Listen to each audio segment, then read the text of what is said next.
భీకర batting lineup సొంతమైన sun Risers హైదరాబాద్ను పటిష్ట బౌలింగ్ దళమున్న టీమ్సే కట్టడి చేయలేకపోయాయి. కానీ రాయల్ ఛాలెంజర్స్ బెంగళూరు అందరినీ ఆశ్చర్యపరిచింది. బలహీన బౌలింగ్ టీం అయినప్పటికీ పక్కా ప్రణాళికలతో ఎస్ఆర్హెచ్ను ఆర్సీబీ చిత్తు చేసింది. సన్ రైజర్స్ బలహీనతలు తెలుసుకొని 6 ఓటముల తర్వాత ఎట్టకేలకు విజయాన్ని అందుకుంది. ప్రమాదకర బ్యాటర్లైన ట్రావిస్ హెడ్, హెన్రిచ్ క్లాసెన్ కోసం ఆర్సీబీ సిద్ధం చేసిన స్పిన్ ఉచ్చు సత్ఫలితాన్ని ఇచ్చింది. Off spinner Will Jacks bowling లో 3 బంతుల్ని ఎదుర్కొన్న హెడ్ ఒక్క పరుగు చేసి అవుట్ అయ్యాడు. క్లాసెన్ కూడా స్పిన్నర్ స్వప్నిల్ సింగ్ బౌలింగ్ లో వెనుతిరిగాడు. అయితే హెడ్ బలహీనతను ఆర్సీబీ వెలుగులోకి తెచ్చి ఐపీఎల్లోని మిగిలిన జట్టుకు ఊరటనిచ్చింది. ఈ సీజన్ లో ట్రావిస్ హెడ్ 46 సగటు, 212 స్ట్రైక్ రేట్ తో 325 పరుగులు సాధించాడు.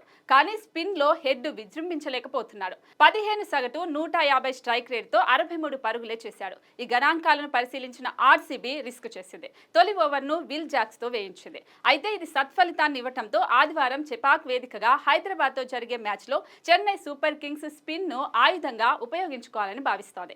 తీక్షణతో పవర్ ప్లేలో బౌలింగ్ చేయించాలని ప్రణాళికలు రచిస్తోంది. అలాగే మిడిల్ ఓవర్లో జడేజాతో పాటు మోయిన్ అలీకి బంతిని అందివ్వాలని భావిస్తోంది.